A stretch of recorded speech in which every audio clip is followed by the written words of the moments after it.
Welcome back to another episode of Life in Focus. I'm your host, Ben Tate, and today I'm joined by Josh Bodkin. Josh is the founder and director of Solarwave Media, which is a content production company based in Sarasota, Florida. He is also one of the founding members of the Pathos Community, which is a health club that does regular beach workouts, run clubs, and he'll get into a little bit more of that as well. In this episode, we're going to dive into, kind of his expertise on the creative side of things, hopefully get some actionable tips for those of you looking to start or,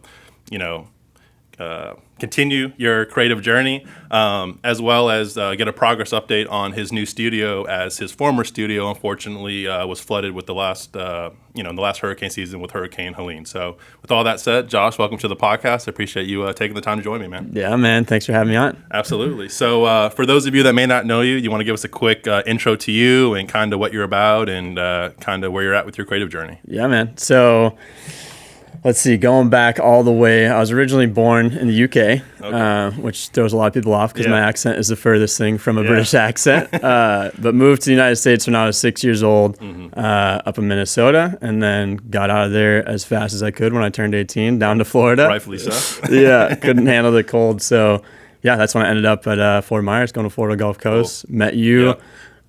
Also met my wife there, who we're married now for 6 years, and we have a 1-year-old now at home, one little boy, which has been amazing. Yeah, that's awesome. And yeah, my journey is kind of, I went to school for environmental studies and graduated, got an internship, the classic, kind of worked in a startup, worked a desk job, worked in the lab, and kind of realized at that time that, like, hey, this is not for me. Like, I'm not cut out to be a traditional 9-to-5 worker. Sure. I had big dreams, big aspirations, like we talked about a little bit, like just wanted a little bit more purpose, like wanted something that was mine. So left the startup and started running boat charters as a captain. Okay. I think I remember that a little bit. Yeah, which was kind of like a whole different phase of my life. And during that time, the company that I was working for, they needed some marketing. They needed some videos and stuff. And I was like, I used to film GoPro videos, skateboarding and snowboarding when I was a kid. I could probably figure this out. So started doing their content, started filming, flying drones, all that stuff. And I was like, wow, this is really fun. Growing up, my mom was an artist, full-time artist my whole life. She gave me a camera when I was little, and I messed with it all the time, like making home videos and all that stuff. But it was never something that I was like, you can make a career doing this, right? Like at that time, we're dating ourselves a little bit 10, 15 years ago, right? Like that wasn't a career path that you could take. And so, just started doing content for that company, and then people started reaching out saying like, hey, can you do some stuff for our business? Can you do some stuff for our business? I'm like, wow, maybe this is something I can make into a career. And my boss that I was working for at the time was super cool. He supported me 100%. I actually just had a call with him 20 minutes ago. Like he supported me the whole way, which was huge in that transition process. And so, I had a few clients lined up. I had maybe like 2 projects lined up, and I had hardly any money in the bank account. And I said, all right, let's go for it. And that was 6.5 years ago that I started Solarwave Media, and that's awesome. Never looked back since, and it's been a grind. Like there's obviously great months, there's hard months, there's tough years, there's great years. But the biggest thing I come to learn is like I'm never gonna give up on myself. Like this is what I want to do. And a lot of people that I talk to kind of have the fear of like, oh well, it's so safe to keep the 9-to-5 job, right? But I almost think it's safer to do your own thing because you're in total control, right? Like that 9-to-5 job that you're working for, they could fire you at any moment, right? You have no control of the market or whatever's going on there. So it does empower you a lot to, okay, the only way that I'm going to fail at this is if I stop working. I agree. I agree, especially too from the 9-to-5 perspective. I think for a lot of us, we're decent at what we've taken the time to learn how to do. So like for all of us that have had multiple jobs in high school or college or post graduation, even if you go to school to be a CPA and you go work for an accounting firm, they're still going to take 2 weeks to train you on their software, their procedures, et cetera, et cetera. I say all that to say that if you're a person that is generally decent at something you've been taught to do, I think it's actually pretty safe to leave your 9 to 5. Yeah. If you're struggling to show up on time, struggling to be, all-star worker, so to speak, at that job, maybe it will be risky to leave, right? But I share the same sentiment with you, man. I think there's power in security in some degree, but I also think that there's so much more purpose and joy, like taking a chance at something, and you can always come back and do, if you fail for the next 10 years, you can still come back and get a 9 to 5. They're not going anywhere. Exactly. So, and some people love, like, I always tell people, because I do preach a lot, like, chase your passion. Like, and I'm a big believer of, like, passion isn't always going to be beautiful and happy. Like, it's still going to need to put in the work. You're chasing it. Like, you still need to put in the work. There's going to be hard times, but it gives you that purpose. But there's people that find that in their 9 to 5s as well. Like, there's an entrepreneurial mind, I think, is a very different mindset. And I always use my father-in-law is a great example. Like, he's a traditional finance guy, works at Charles Schwab, has a great job, provides for his family, gets to take us on trips and stuff all the time.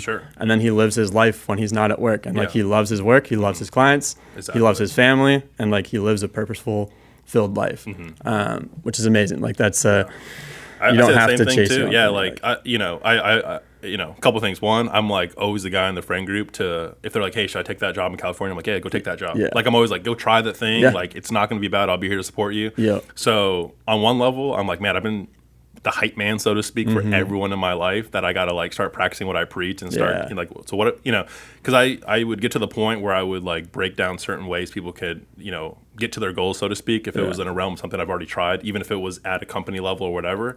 And they'd always be like, well, so why aren't you doing it? Why aren't you doing it? So I kind of was like, all right, you're right. And then you just try to do it. But you're right. I think there's entrepreneurs. I think there's intrapreneurs as well, right? So it's like, I think you can have the entrepreneurial mindset within a company and be great, And I think if you're mission driven or aligned with what that company's doing, then it works out well, right? Like, obviously, like if you're a world famous, doctor or something like that, or surgeon, it's like you can't really start your own business. You can, but you can't. It's so there's certain occupations that inherently are going to be part of like a company or a corporate kind of atmosphere. So, and I always tell people too, it's like, listen, if you can't manage your own NOI, like your personal NOI, right? Like making sure you pay your bills on time, you have money left over, then you're probably not going to be successful right now as an entrepreneur. So I think that like, it's not just like, hey, everyone go quit your job and go start your own business. But I do say like, hey, like if you are thinking about it, then like do the things now to take that first step. And that's what I'm hoping this podcast will motivate people with, right? So they hear your story, they hear other people's stories. Like, man, like it's still a grind. He's been doing it for 6.5 years, and he's still like, there's still some bad months, so to speak. And there's not bad months. There's just months that aren't as great as the other ones. And but I mean, you could probably speak to this. I mean, the people that you've met on this journey. I mean, how has that like empowered you to keep going? Right? I mean, that's everything, right? Like from the clients that I work with to the business partners that I've had to the people I've hired as contractors. Like that's what makes the whole experience, right? Like it's a lonely journey. If you make it a lonely journey, like it's so easy to be an entrepreneur and like get in your tunnel vision, and you can be successful financially in that. But the journey is always way more fun when you have good people around you. And I've been fortunate enough to have amazing clients. I'm kind of at a place now in my career where I can pick and choose a little bit more of my clients. And if they don't align with my values and align with my mission and my overall, like what I'm trying to accomplish, then probably not a good fit for anyone. Like they're not going to be happy. I'm not going to be happy. Granted, I still have the pay the bill clients, right? That you have to, but it's still like, lights on, we've developed those relationships and they're good relationships. And then, I have a couple kind of like go-to contractors that I use, and we work on like the bigger projects together, and like they've become some of my best friends. And then obviously the Pathos guys, like I'm sure we'll talk about that in a little bit, but the friendships I've made there and the just the collaboration that happens when there's more than one brain thinking, because like I've got my own perspective that's because of my life experiences. That could be totally different than somebody else, and like combining those two is a powerful thing, and that's how you make a real impact, I think. Absolutely. And I can definitely. And my good friend Ryan, who's my partner in Pathos, he just came on board as a partner in Solarwave, which has been huge already, because he's like amazing at client communication, amazing at operations, which like as a creative, like those aren't our strong suits, right? Like I'm a little bit fortunate because I grew up in a house where my mom was an artist. Everything was always messy. Like she was always like covered in paint, right? Like the classic artist. And then my dad was in tech. So he was, exactly. So he kind of had the numbers background. Everything's very like rigid. So I did have that which helped in the beginning for sure, because like you said, like you have to have a little bit of that Yep. structure to be able to do stuff. But at the end of the day, I just want to like create and have fun and be an artist. So it's nice to have him, and he's also very creative as well, so he understands my brain, but just having that kind of balance between the two of us has been amazing. Absolutely. So how kind of a two-part question, but how has solar media, I guess, evolved where it is today from when you started it? Obviously there's inherent, like you said, bigger customers, more consistent customers, better fits, but how has it generally evolved, and what would you say separates it from the competition, if there is competition? No, there's always competition, but always like good competition, right? Like the guys I work with, they all have their own production companies, and like we all come together and work on stuff. So there's never like, I think there's definitely communities, especially in the film industry, where it's like you got to fight for what you eat, but there's enough work out there. Everybody needs video content, right? Absolutely. Like it's way better to work together. But the journey of Solarwave, I think, kind of the classic like story arc of a media company. Like when I first started, I was like, oh, I'm going to do everything. I'm going to do marketing. I'm going to do social media management. I'm going to do creative strategy. I'm going to do videography, post-production, like just do everything for the business, right? And so obviously the first few clients, that's what I pitched to them. And then just got overwhelmed very quickly. That's when I was just a one-man band, right? But after a few years, come to realize that like, hey, storytelling is really what I enjoy doing, the management side of things, the social media side of things, like that's side, exactly like that's not my thing. And we've kind of developed now into a company, and it's like there's so many good videographers out there right now that it's hard to stand out as a videographer just based off of your cinematography, because there's so many good cinematographers out there. Exactly, that's kind of like you have to have that baseline. So what we're kind of known for now is authenticity and like that genuine emotional connection and getting that out of people. So like when we're telling a story of a business or something, it's very easy to go in there, sit down, ask the standard interview questions, throw some B-roll on it and put it up. But it's like being able to listen has been one of my biggest lessons that I've learned with Solarwave is as storytellers, the best way to tell someone a story is learning how to listen to them, and like really listen to understand where they're coming from, where their experiences are coming from, and then being able to convey that in a way that it emotionally changes the people that are watching that video. So that's kind of where we've transitioned to now. Now we also do a lot of like creative strategy, creative consulting, because I also found that I would go into a business and they'd say, oh, we need a video. And that was kind of like they just, you're like, all right, they've been told, like, I don't know. they've been told that they need a video, right? Like everyone needs a video. So now we kind of help them on the creative side of like, okay, what kind of content should your business be making? Is it educational stuff? Is it behind the scenes stuff? Is it documentary stuff? Kind of help them with that process. And that's a lot of our work now is kind of on that front end pre-production stuff. And then helping with the actual production of it. But that makes a lot of sense. And I think, just from your website and the stuff that you post on socials, it seems like a lot of the projects that you work on, or the ones that you highlight, so to speak, they kind of like naturally intermingle with like your lifestyle, right? So I think that like you said, listening is so key, but a musician can listen to a song different than like how I can listen to a song, right? So I think the fact that you're listening with an ear, so to speak, that resembles a lifestyle that you're already living, I think that's like super powerful as well, right? So you can understand like, okay, like even if they didn't communicate exactly, I kind of know what they mean because like I do this 3 days a week or whatever the case is. I think that's pretty cool too. Exactly. Yeah, we kind of found our niche in like the outdoor, active adventure world. So we do a lot of like sports stuff, a lot of boating stuff, a lot of fishing stuff, like outdoor industries. Everything that you've done. All things that I enjoy. And also a lot of those projects too, like you got to be able to hang with the people that you're with. Like if we're like this morning, I just filmed a YouTube video. And we're doing track workouts. Okay, cool. It was with Colin Pask, Flow Life. He's an influencer. I do like his personal branding stuff. And it's like I'm running next to them, holding the camera. Like you got to be able to keep up. Yeah, exactly. No, that's pretty cool. For me, as an artist and a creative, it's keeping that side of things as simple as possible. I think as a dreamer, also like I love to have big dreams. Right? It's so easy to overcomplicate things. And like you said about like leasing a building or like getting into real estate. Sometimes it's more simple than it's made out to be, which I think is the same thing with business. Like once you get your LLC established, you find a good tax person and you open a QuickBooks. Like if you're doing things authentically, I think, is the biggest thing, and not doing things outside of your scope. Like, it's hard to get into trouble. And I think that's my biggest thing, is like, that's always kind of my, like, bring myself back to reality of like, what do I want to be creating for myself in the future? Because I've had dreams where it's like, oh, I want a team of 10 people and I want to have a big studio. And then it's like, well, if I actually think about that, it's like, actually, I really don't want to be sitting in an office managing 10, 15 people. So it's like always staying true to what who you are. Want, and what you what actually want. Yeah, exactly. And that for me helps keep the business side of things like simple. Like, I'm just going to be an artist, be myself, be creative, and like, whatever doors open, like, then if it feels natural to walk through them, then I'm gonna walk through them. But kind of like not overcomplicating the business side of it. That's a good way to be. I mean, and you know, a lot of times when you're running your own business, the word balance is not in your dictionary, right? But when you're a husband and you're a father, there has to be some level of balance. So how have you found the best way to balance those things? Is it just keeping?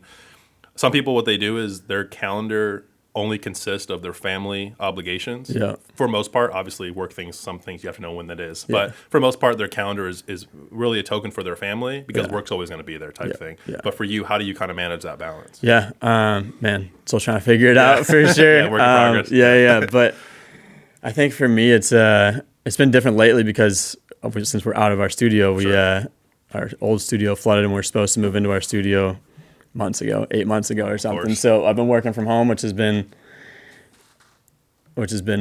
amazing. At the same time, is like not as productive as it usually is. No, but it's so cool, like sitting there working, and my son runs up to me and wants to sit on my lap and see what I'm doing, awesome. And get to have lunch with my wife and my son. Like that part's amazing. But it definitely is like, we found, my wife and I, is like, it needs to be set times. Sure. The idea of balance of like, work a little bit, hang out with the family a little bit, like that's nice. But when those start to blend, it gets pretty complicated. Slippery slope sometimes. Because like, you know, as an entrepreneur, like my wife will ask me sometimes, like, when are you gonna be done with work? Yeah. And it's like, never. We're never really done. Never really done with work. Yeah, I can be done right now. I think finding there's also like, that word balance is a super tough word. I think Matthew McConaughey broke it down really well one time, where it's like, there's balance, but sometimes on opposite ends of the spectrum, where sometimes there's a season of life where it's grinding, going hard, working hard, no social life. And then there's times where you can kind of balance that out with, social life. So for me, obviously, the last 5 years have been growing the business. I've been pretty heavy. Very fortunate that my job allows me to take my wife on trips, on business trips and stuff, and like, we get to spend time together when I'm working. And then when my son was born, I took 3 months off where I didn't touch work. So that was a time where I can just be there, be there to help at the house, be there to experience that time. And now it's kind of back to, let's get back to work. But it's definitely like, when I go home from the studio or when I shut it down for the day, like being intentional about, shutting it down, being present with my family, leaving the phone, not bring the phone to the dinner table. And we're super, things like that. We're super intentional about like, let's have every meal together. Let's not have our phones out, and like just implementing little things like that has been huge for me. I think that's huge. And obviously you have a little one too. And you know, they catch on to more than you think they do. Oh, for sure. And obviously, I know he's young now, but you know, as they grow and get older. But let's talk about Pathos a little bit. Kind of how did again, it seems like it was kind of a natural kind of start to it. You know, it's stuff that you guys were doing as a foursome already, and it seemed like it started off, and I'll let you explain it. But from the outside looking in, it seemed like kind of started off as like, you know, the buddies going out and prioritizing fitness, movement, experience, kind of like creating that community, inviting other people really into your community, right, into your brotherhood. And then it kind of seemed like it kind of expanded from just kind of like a guy's thing to like, hey, like anybody that's kind of interested in like chasing passion through fitness, like, come be a part of this type thing. So what was the goal with it? Was it always planned to be where it is now, and kind of where do you want to bring it to? Yeah. So the original kind of like concept, and there never really was like a concept, right? Like but it originated, exactly. But it kind of originated in our first studio. So the one that flooded was Brian Pruitt and I, and he was actually just transitioning out of working full time for a medical company. And he was like, I want to go into this fitness thing, like do online coaching and chase the content stuff. And So he was looking for like a co-working space. I was looking for a co-working space because we were in a tiny little apartment downtown Sarasota, and I was like, I can't work here anymore. But both of us were like, we don't want a classic co-working space. We want to have a place where we can work out, create content. Yeah. So, and we'll go more into like the studio that we're building now. But so that kind of like was the start of him and I working on our own things separately, but also doing a lot of collaboration together. And that's where we kind of came up with the concept Pathos, was like kind of that entity of him and I creating content together. And Pathos, like the root word of Pathos is passion, is where that kind of comes from. But it's a unique definition of passion because it actually involves suffering. So it's suffering for something that you believe so strongly in, which is kind of the perfect definition for working out. Yeah. Because working out is not always fun, and also the perfect definition for business, right? When you're doing business, it's not always sunshine and rainbows. Yeah. So that's kind of how that started. And then the workout side of it, there was, I was training for a triathlon, and I needed to do some open water swimming. One of our buddies was swimming on the beach every morning. So I was like, hey, let me come join you. So he's like, okay, Thursday, 8 o'clock, come. And then being the content people that we are, start shooting it. We filmed it. And then the next week, 5 guys showed up, and then we started posting stuff more, and 8 guys showed up. And now we have between 50 and 80 guys that show up on the beach on Thursday mornings. And it was very organic how everything grew. And like we're still trying to keep it that way. We've had a lot of business opportunities come to us because they've seen the community that we built. And a lot of interest, a lot of eyeballs. That's what engagement. Exactly. What's all about. So. And in this day and age, like building a real community that's engaged and authentic is getting harder and harder to do. Absolutely. Because it's easy to Which is crazy. content. It's harder to create that, but it seems like the people want that. For you know sure. what I'm saying? Especially after COVID. Especially in the fitness world. Like I think that's why St. Pete is taking off, and obviously like different communities are taking off. Is that people are looking for more of like, they're not looking for the big box gyms anymore. They want either communities, they want outdoor stuff, they want spin bikes and yoga class. You know, they want something that's more community based instead of just like, hey, like don't look at me while I'm in the gym. You know? And we saw like the need for it, especially with guys, and that's kind of what sets Pathos apart from the standard run club and like all these communities that are coming up, which is great. But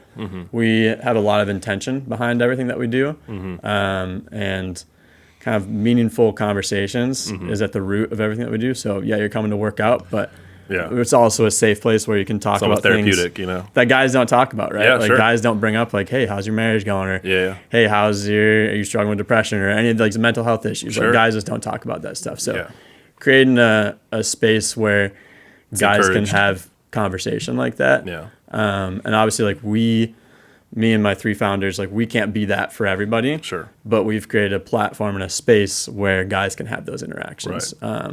And Ryan Tuttle, he's kind of the one who leads the Pathos group on Thursday morning. We always describe him as a guy with a mustache because he's got a very I think I've seen him with distinguishable. Some stuff. He's the guy that works on both sides, right? Pathos and Solarwave. But he's an incredible storyteller, and he's got his own story, but he's also great at like telling parables and reading from different books and stuff. And we're not like a faith-based organization or anything, but we have a lot of spirituality tied into it. So you can believe whatever you want to believe. And we have there's a Bible study that a lot of the guys go to, but there's also tons of other beliefs in there. But it's kind of we like to call it like the full paradigm person, right? Where you get to work out, you get to connect with other like-minded guys that aren't talking about how much they drank last night or what girl they slept with or any of that kind of stuff. It's family, proactive people and positive and uplifting stuff. And so that's kind of what it's grown into. And then we do once a month we do the bigger events, which is for everyone, for families, for individuals, girls, guys. And we kind of partner up with local businesses to try and promote business for them. Just bring in 100 people to their location, and we do kind of run club style stuff. Next month we're doing padel, which will be fun. It's kind of like pickleball, like the European version of pickleball. That'd be cool. So that'll be a fun one. And really our goal is to continue growing it, but organically. And like I said, like we've had a couple offers that could help us kind of spread it across the nation, and we're kind of trying to be careful about. I was going to ask you, is there a point where you get too big and it's harder to stay true to the core the core values that you just kind of mentioned. Exactly. Yeah. Because I think like at its core, it's the four of us that started it. I think that's hard to replicate in other cities without us going to all those places. But at the same time, like we've seen the relationships that have been built within our Pathos community that we had nothing to do with, other than just being the platform for that. Yeah. So that part to us is super interesting. Where maybe we can figure something out. So we're working on a lot of things to try and make it a little bit more nationwide spread. This year we'll probably host a couple of events in Austin, California, New York, and stuff. That'd be awesome. We're working on a lot of stuff with that. That's huge. And like I said, I feel like there's such a need for that, and just setting that stage for people to. It's crazy. It's like you're draining yourself with a workout, but you're filling your cup. Yeah, exactly. Mentally and spiritually, and no, I think that's so powerful. Like you said, there's no outlet. For guys, we bottle things up. Yeah. If you have a couple good friends, maybe you can vent to them or talk things out and stuff. But I think that's powerful, man. So that's super cool, and it seems like it took off relatively like quick, and it's kind of cool because it seems like you said, everything was so natural, and a lot of times when people have good ideas as creatives or dreamers, they have the analysis paralysis, or they just want to perfect it before they start it, or they tell themselves they don't have enough capital to start the thing. And you guys were like, well, it's a free beach. Like we're just showing up and doing the thing, you know? And I think those are where some of the more successful things like end up coming from is just doing the thing, Exactly. It's like, if you guys don't show up, we're still going to show up, and I think that's pretty cool. And we've never had like a big financial goal, right? Of like, we need to make this much money because we haven't made any money. We've lost money on Pathos. We've invested our own money into it. And obviously like we have ideas and plans and stuff because we want to do this to scale full time. We want to scale it, and that's the only way to scale it is to make it a sustainable business. But that's never the goal. And I think if you can build the community first and then worry about like, okay, how do we actually monetize this and grow this later? Like, if you have the ability to do that, that's the best way to build something authentic. So let's talk about the studio a little bit, right? Let's talk quickly about like, did somebody call you and say, hey, it's flooded in here? Did you already kind of know it was flooded? I grew up in basically a Riverview, South Tampa area. Okay. I don't remember Sarasota having as much problems with flooding as they've had the last 3-4 years. Maybe it has, and I was too young to know about it. But even living in Fort Myers for college, I never really heard about Sarasota flooded over. And we do a lot of construction work in Sarasota, Englewood, Fort Myers here, so I'm constantly on 75 South. And I remember when those storms happened, just looking out in the cow fields and looking like an ocean, like a little mini ocean or lake out there. I'm like, I don't remember this at all. So has that always been the case since you've been down there? Is it something new, or like kind of what's your guys' take on it as a local? Definitely new. My wife was born and raised in Sarasota. Her family's been there for 35 years. So, they've never seen anything like that, and they always say that Sarasota is protected by the Indians, right? Like that's the same thing with St. Pete and Tampa. But when our studio flooded, it was a no-name storm. It was like, it wasn't one of the big storms. It was before one of the big storms. Okay. Not Milton. I can't remember which storm it was, but it was like a no-name storm where there really wasn't much flooding anywhere else. There wasn't a storm surge or anything. It was just mismanagement of water, I think is what it came down to. That is around here, Exactly. And as you know, with real estate, like the more buildings that go up, and we're out east a little bit of 75, and the more buildings that go up, like, I think it's just mismanagement of water, because it was really just like probably like a 20-30 square mile radius that got flooded. So it wasn't a huge part of Sarasota. That's crazy. We just happened to be in that. Happened to be in the wrong spot. But no, I was getting goosebumps thinking about it, man, because I just remember seeing pictures of those neighborhoods too, and they weren't even in a flood zone, so they didn't have flood insurance. And not to say that would have helped that much more, helped a little bit, but did you guys have renter's insurance? So we had renter's insurance. We didn't have a ton of we were actually super lucky. Ryan, my business partner, actually, his house got flooded the storm before that, his actual home, and that was tough on them for sure. They live down closer to the beach, and they just got a little. Him and his wife have a little house there, and they got 6 inches of water through their house, and that was tough. For our studio, it was. I mean, we had a pretty rundown studio. It was in like a industrial park. Our neighbors were plumbers, and like it's all concrete floor. We had some furniture and stuff get ruined, but it was crazy. Like just seeing that, I was away on a work trip when the flooding happened. Yeah. And we heard that area had flooded. We had no idea how bad our studio was. So me and Brian was also out of town, so he didn't see it either. Yeah. So my partner, Ryan and I went to go check it out. We couldn't even drive. It was still up flooded. to it. It was still flooded. So we parked and we walked through chest deep water to get to the studio. And when we opened the door, there was still just a foot, 2 foot of water inside there. But luckily I had all my like photography, video equipment was with me because I was on a project. Yeah. And Brian lost some of his like workout equipment and stuff. But at that point we had already signed a lease on the new studio. Oh, really? Okay. So we were already planning on moving out of there regardless. We were going to break our lease. That's so good. we just ended our lease early because we thought we were going to be in our new studio in 3-4 months. Which that was a year Was ago. the landlord like cool? Like, obviously, was he reasonable? I mean, obviously he's taking a loss too to some degree, but exactly, like, dude, I mean, what can he say to you guys? Yeah, and we tried to like he was a great landlord, so we tried to like, hey, we'll work with you here, whatever we can do, like we'll help you get some. We actually got one of Brian's friends and one of my clients for a little bit. He's actually in there now. Oh wow, so really? He owns a interesting. He does like Land Rover, Defenders rebuilds and stuff. So he rents out there now. So we got it filled out. Yeah, that's awesome. Up for him.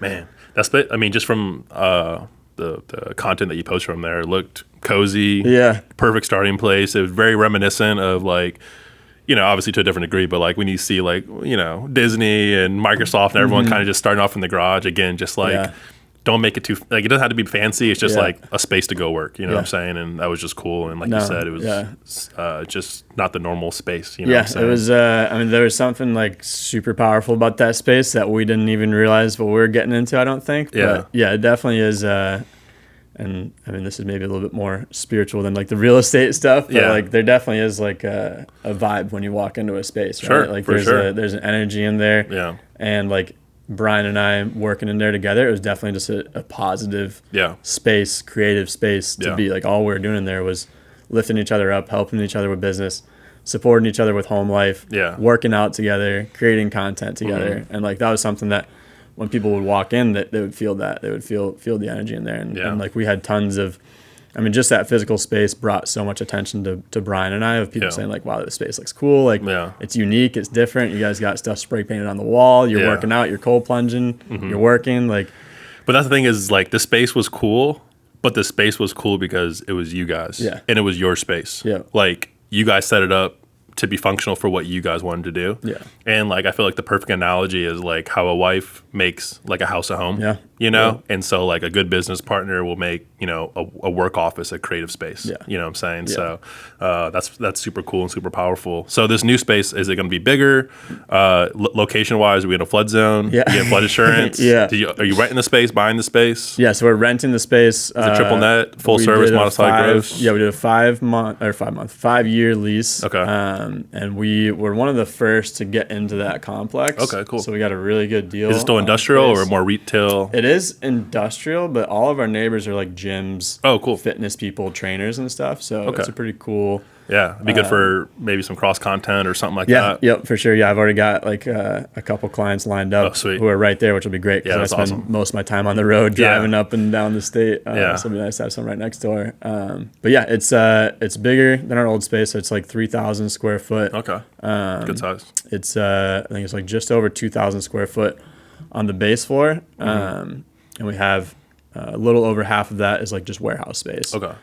Super high ceilings, 24-foot ceilings. Nice. And that'll be like our gym. Mm-hmm. I'll build my psych wall, which is like that studio wall, like the infinity wall. Mm-hmm. We'll have one of those in there. We're putting a sauna and a cold plunge in there. Nice. And then there's a big mezzanine that kind of like overlooks the warehouse, and that's where we'll have our co-working space. Okay, cool. So me, Ryan, Brian, and Colin will all be working out of there. Nice.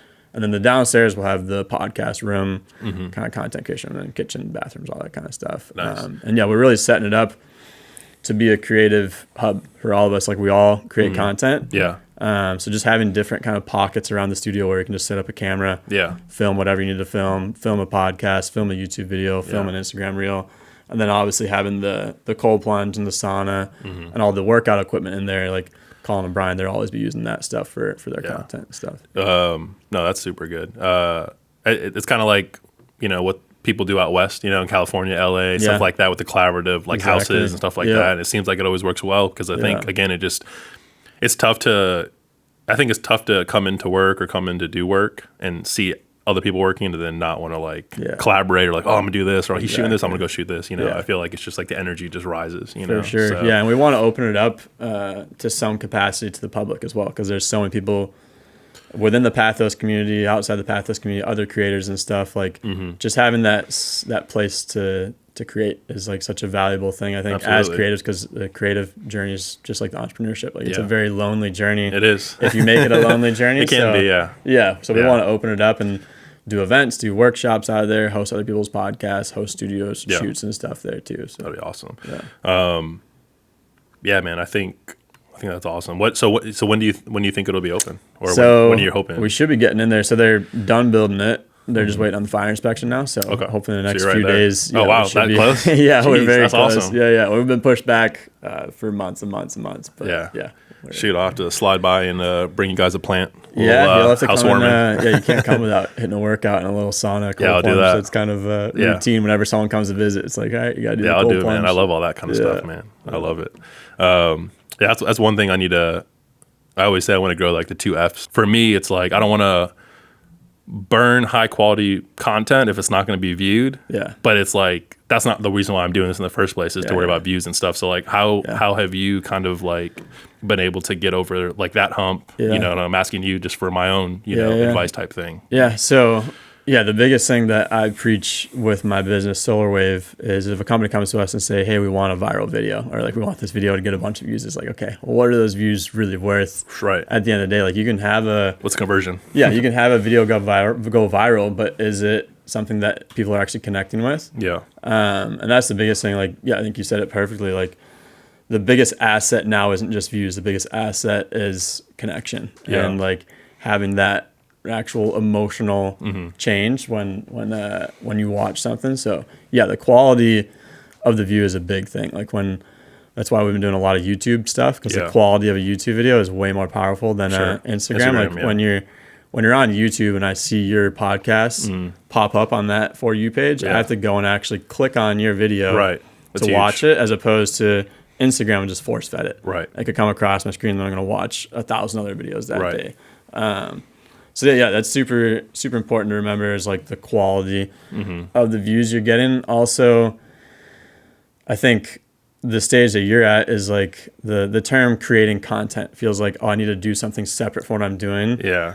To make something that's maybe not me. Yeah. But make something to put out there. Yeah. So I don't like the word creating content as much as I like the words documenting the journey. Yeah. Right. You're just being that guide. Yeah. Not being the hero. You don't have all the answers, but you're showing, hey, this is what I've done. This is how I've gotten to where I've gotten to. Yeah. Hopefully this can help you out. Yeah. And then as far as perfectionism over creating as much as you can, I'll tell a story. One of my favorite parables, and actually I told it on my Instagram a few weeks ago, but it's the story of a professor who's teaching a sculpting class. And he splits his class into 2 halves. One half, he says, okay, at the end of the year, you're going to be graded on the amount of work that you create. It's not going to be graded on the quality of your work, just how many pieces of clay sculptures can you make. The other half of the class, he says, you are going to be graded solely on the quality of your work. So try and create a masterpiece is your goal for the end of the semester. And at the end of the year, something very interesting happens. He brought them all together.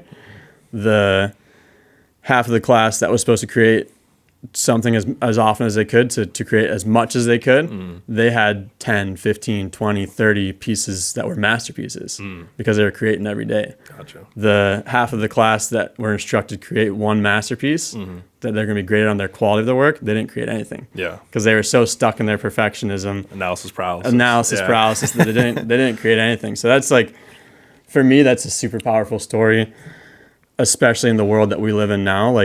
The reason I create content isn't to get views. The reason I create content is because I'm a creator. Right. I love creating things. Yeah.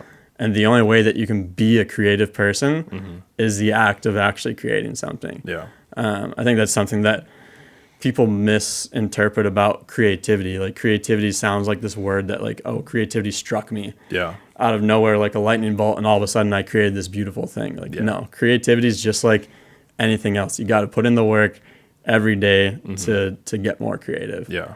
So that's always my encouragement to people is just create, like, just whatever. create, like whatever you want to do, whatever path you want to pursue. Like, the only way you're going to get there is by doing the steps that get you there. It's going to suck at first, right? Like, it's going to be awful at first. You're going to sound stupid on camera. Yeah. Your shots are going to be awful, but the only way you're going to get to the level you want to get to just reps is by doing it. Yeah.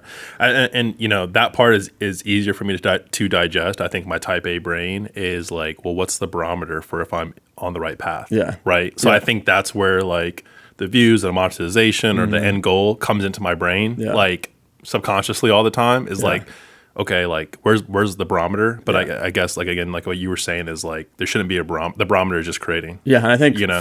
for an artist, like someone who considers himself a creative, which I think everyone's a creative, right? Like if you take an idea and turn it into something that makes you a creative, that's everyone, right? We're all, that's what makes humans human, is we have the capability to be able to do that.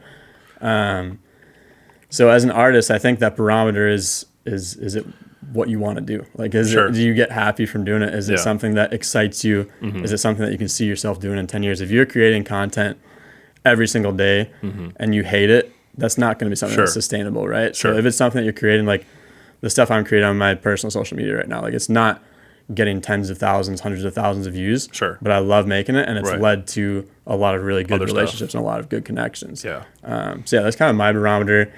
I don't know if that's always the best business advice, but as long as I think it's good. I mean, it's along the lines of what most people say is like, just do the thing. Yeah. And if the main thing is the main thing, then by doing the thing, the right things will work out, will work themselves out. So, I know most of these things are simple, you know, it's just like, but for me, you know, again, I think it's just being less hard on yourself when it comes to the creative side of things, because I think in some level, the definition of creativity, there can't be perfection. You know, or it's in the eye of the beholder, so to speak. Exactly. You know? The value all comes from whoever's looking at it or yourself, right? Like, you can't put a valuation on, oh, that was a great piece of content, right? Like that just doesn't exist. And I think for me, my biggest struggle was like, I am a dreamer and a planner, as well as a creative. So like, I felt like I had to have clarity on exactly what I want to create before I created it. And that was like the biggest roadblock for me, of like, it needs to be this perfect plan and then I'll do it. But like, you can't find your perfect plan until you start doing it. Start doing it. Yeah. That makes a lot of sense. So for Solarwave Media, the best way to reach you, would it be Instagram and website? Yeah, Instagram or website. Instagram, Josh Bodkin is usually the best way to reach me. I'm not super active on my business side of things, but And then remind us again, Pathos Community, for those listening that might want to come join. So we have, everything is hosted on an app called Sweat Pals. We're part of their like incubator course right now. They're nationwide companies, Sweat Pals. You can see all of our events and stuff on there, but then you can also see other events that they got going on for communities like Pathos that are across the nation. But for us right now, just Sarasota, but definitely branching out soon. Perfect. Sounds good. We got to get you down there. Yeah, I was going to say, I'm going to come down, check out the studio. I'll come out for a workout, and I'll bring some of my buddies from up here. That'd be awesome. You know, it's funny. I've a bunch of you guys kind of in different areas, and I've, told them about you. I was telling you about the new gym that's about to open here. So I'd love to like kind of be the connection to bring, you guys together and see what kind of collaborations could come. And I know with this gym, they're going to definitely need some help on some content and stuff when they're actually blowing things out. So it'd be pretty cool to get you guys together.